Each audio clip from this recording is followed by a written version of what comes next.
Hey everyone, welcome to Stargazer 6. Today we're going to be looking at the Robbie Williams UFO encounter. Not a lot of people have heard of this story, and I must admit, Robbie Williams is not the first person that comes to mind when I think of the UFO topic, and that's what makes this case all the more interesting in my opinion. Robbie has spoken about his UFO encounter on a couple of occasions, which tells me that it's had a profound impact on him. I've experienced phenomena that I can't explain. Seriously? Yeah. Here in America? A few things here in America and a few things back at home. And it's intriguing and it's powerful. It's whatever they are, I don't know, but I've seen one. You know, I've seen one right above me, and if I got a tennis ball out, I could have hit it with a tennis ball. It's a very compelling case because most UFO sightings tend to be from a distance where you can't quite make out, is it a craft? Is it just a glowing light? What am I seeing? But with Robbie, it was a very up close and personal encounter. So according to him, and he's said this a couple of times, if he had a tennis ball, he probably could have thrown it and hit the object with the tennis ball. That's how close it was to him. So he got to see this thing in incredible detail, passing right over him. And we were both on lounges looking up at the sky, and it was about 10:30 at night, and then all of a sudden, and I was completely sober, all of a sudden, the size of 2 football boxes, penalty areas, flat, matte black underneath with these yellow lines, square, came in silently and slowly above me, and I was just staring at it, and I could have hit it with a tennis ball, and then it slowly went out again. The other great thing about this story is the fact that Robbie is such a well-known personality. A lot of these UFO encounters tend to come from nobodies, people that have no public profile and therefore they're more vulnerable to scrutiny. Are these people chasing attention? Are they just making up things to make their lives more interesting? None of those things apply to someone like Robbie Williams. The guy is world famous, got all the attention, anyone could ask for. Why on earth would he make up a story like this? It just doesn't happen. I think he's definitely had a genuine encounter of some kind. The question is, was it alien in origin or was it one of ours? Now, according to him, when he first had this experience, he thought it was something extraterrestrial. In more recent years, he now is starting to believe that this could have been one of ours. At the start of my loving all of this stuff, I was just like, aliens, little green men, outer space, blah, blah, blah, blah, blah. Now I've educated myself a little bit. And the first thing I thought when I saw this thing was, there's a bit of technology that I'm not supposed to see, that we're not supposed to know that they've got. And when I say they, I think that was probably ours.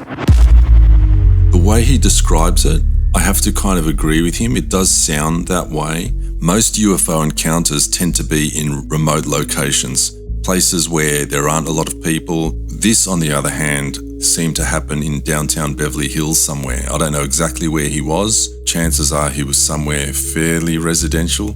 That tells me that this could have been a man-made craft, possibly just out on a test flight of some kind, particularly the detail about the yellow striping on the underside of the UFO. Humans put a lot of stripes on things, particularly for safety reasons, in the same way that we put yellow striping on our roads. Airports are full of stripes.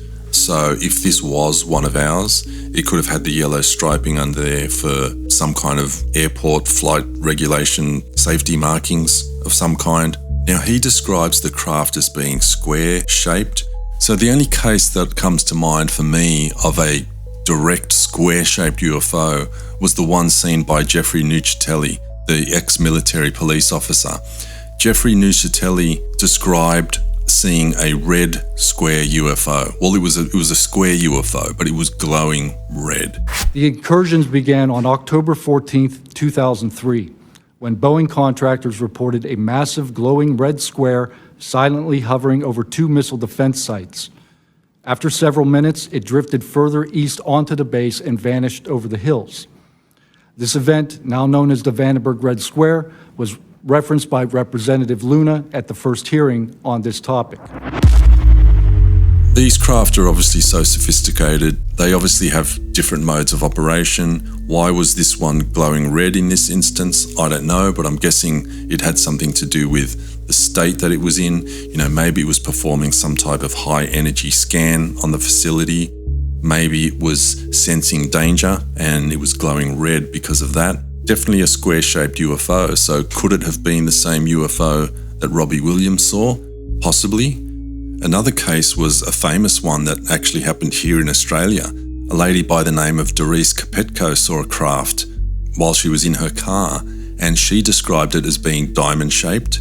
But again, a diamond, when viewed from the right angle, could easily look like a square. So could this have been a square-shaped UFO like the one Robbie saw? According to Doris Kapetko, despite the dark night, they suddenly became well aware of the strange shape above them.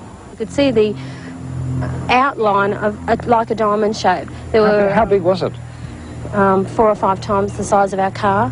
And just hovering? Well, it was moving. It was definitely moving across us quite slowly enough to see. Making any noise at all? No noise at all. And then there's obviously the case of the black cubed UFOs. There's obviously the famous one from Ryan Graves, you know, ex-Air Force pilot, who described a UFO encounter where the UFO was observed as a black cube inside a translucent sphere. And so a black cubed UFO, when viewed from underneath, would obviously look just like a black square, exactly as described by Robbie Williams. During a training mission in Warning Area Whiskey 72, 10 miles off the coast of Virginia Beach, 2 F-18 Super Hornets were split by a UAP. The object, described as a dark gray or a black cube inside of a clear sphere, came within 50 feet of the lead aircraft and was estimated to be 5 to 15 feet in diameter. And he described it. He described it just as a black or dark gray cube, and that cube was inside of a clear or translucent sphere. And essentially the apex or the corners of that cube, best he could tell, were touching that inside of that sphere. So yeah, these black cube UFOs could have been what Robbie Williams saw. Now, he obviously didn't see a translucent sphere around his craft. So a translucent sphere around an object, well, that to me just sounds like a force field, you know? And if those pilots were seeing the black cubes with those transparent spheres around them, well, that would make sense, because if the cube's flying around military aircraft, it probably wants to have some kind of protection, and that's where a force field would come in. But obviously with Robbie Williams' sighting, there weren't any aircraft around. That was just a residential area, so chances are that particular craft had no need for a force field, and therefore it didn't have the translucent sphere around it. Anyway, look, I'm speculating on all of this. Yeah, I don't know. Make of it what you will. Kudos to Robbie for telling his story and coming out and spilling the beans on what he saw. I'll leave it there. Tune in to the next one, and don't forget, keep looking up.